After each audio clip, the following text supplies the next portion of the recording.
बाज यह एक ऐसा पक्षी है जो एक ही जीवन में दो बार जन्म लेता है।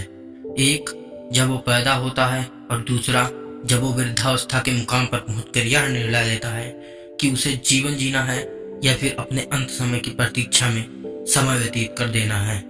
बाज तेज तर्रार पक्षी माना जाता है, लेकिन अपने जीवन में उसे भी एक ऐसे पड़ाव से गुजरना पड़ता है जब वह खुद को बेहद कमजोर महसूस करने लगता है। बाज जिसे पक्षियों का राजा भी कहा जाता है, बाज की उम्र लगभग 70 साल की होती है, लेकिन जैसे जैसे उसकी उम्र बढ़ती है और वह 40 साल का होता है, तब उसके शरीर के 3 ऐसे अंग जिनसे वह सबसे ज्यादा काम लेता है, वो अंग धीरे धीरे करके उसका साथ छोड़ने लगते हैं। और ये 3 अंग होते हैं उसका चोंच, उसके पंख और उसके पंजे।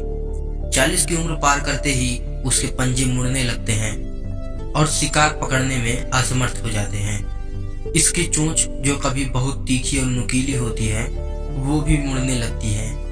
मोटे हो जाने की वजह से पंख भी शरीर के साथ चिपकने लगते हैं, जिसकी वजह से ये ठीक तरीके से उड़ भी नहीं पाता और उसकी उड़ान सीमित हो जाती है।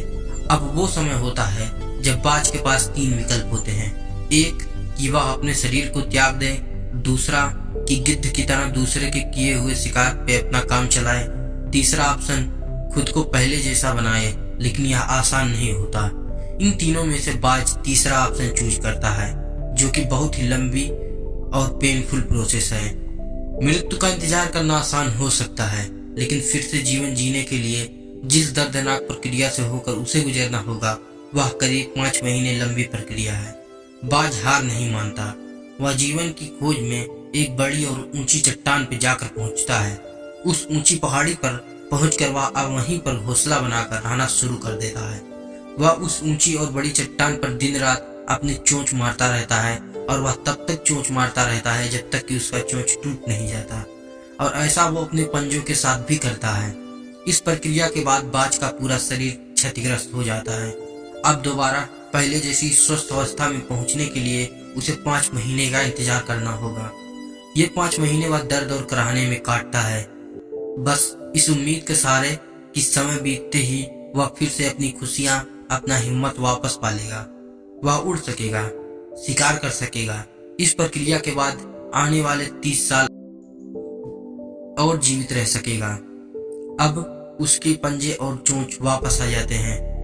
तब वह अपनी उन्हीं चोंचों से पंखों को नोच डालता है और ऐसा करके वह पुनर्जन्म लेता है।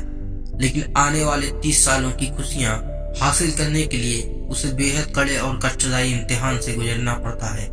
खुशियां हासिल करने के लिए कभी कभी आपको भी बहुत बड़ा इम्तिहान देना पड़ता है।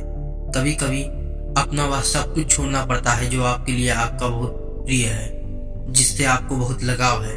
लेकिन यकीन रखिए, हौसले के आगे मंजिल जरूर मिलती है। तो आज के लिए सिर्फ इतना ही।